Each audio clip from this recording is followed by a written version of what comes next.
Hello, wonderful art students. This is Mrs. Morano, and I'm here to tell you that you can make art from almost anything. I'm going to show you a few ideas in a few minutes. But first, I want to say I miss you very much, and during this time, it's so important to keep practicing your creative thinking skills. So don't let that go to rest right now. Put on your thinking caps. Look around for ideas of how you can still create with what you have. If you don't have paper, there's lots of things that you can draw on. You can draw on junk mail. You could draw on any kind of cardboard. I had a painting teacher in college that always painted on recycled cardboard only. He would paint on nothing else. And anything you can find is good for making art on top of.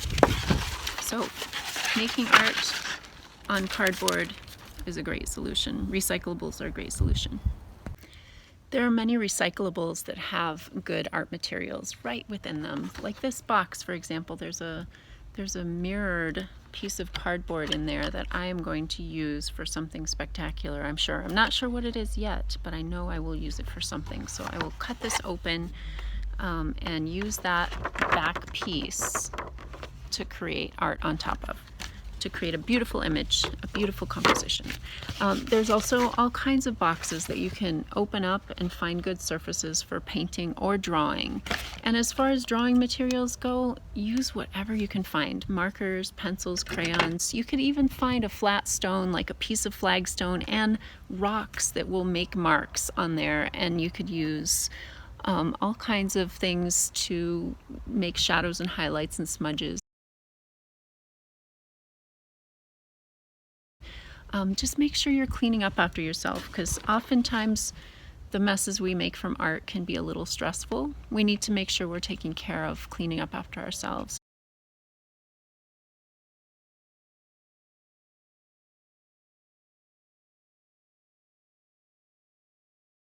So keep drawing, keep creating, and if you're up for a challenge of how to use recyclables to make something useful, here is something that I had about 30 minutes to create. I had a bunch of recyclables to choose from. I found this big box. I found some other boxes and straws and tape and clothespins, and I made this little recyclable closet or set of drawers or whatever. There's drawers that open, there's drawers that are already open and are double compartments. There are drawers that are little plastic containers that were recyclables. I used some tubes to help make edges for the drawers to sit on, and there's other types of boxes, and they're all in order according to size, and there are doors that close to keep this little organizer unit well kept with lots of compartments inside.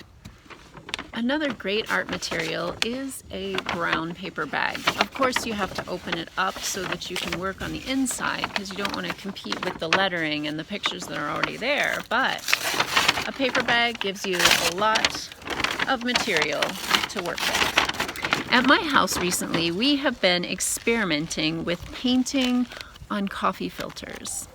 My friend Patty was the first one to show me this and did beautiful paintings on coffee filters. It was very inspiring.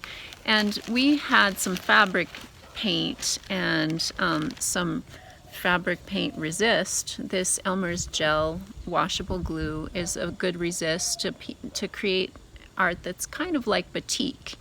So we were experimenting with that, and you don't have to have those fancy materials to do stuff like this. You might be able to use food coloring or old markers soaked in a little bit of water to get the color to come out, or if you have some kind of ink, you might be able to do it with that. But we did some resist and some painting and multiple layers and some printing of shapes that we had to work with, and came up with these things that are interesting.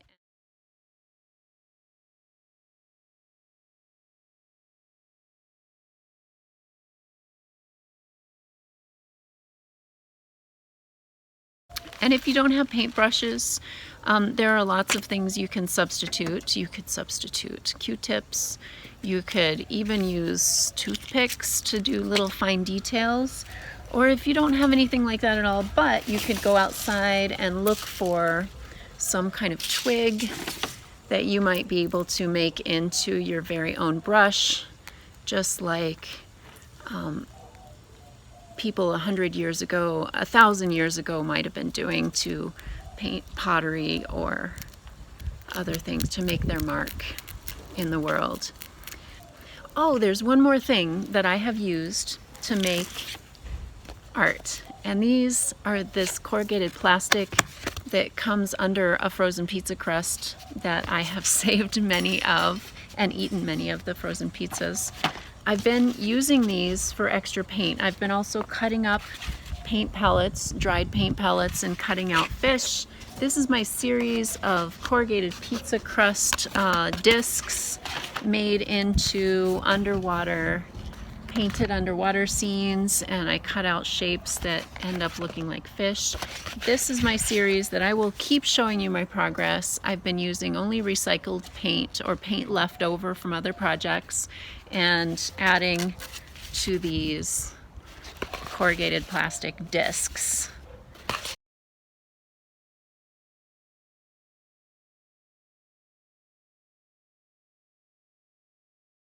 Have fun, be creative, do your best to keep your mind at work. Keep creating, wonderful art students. Until next time.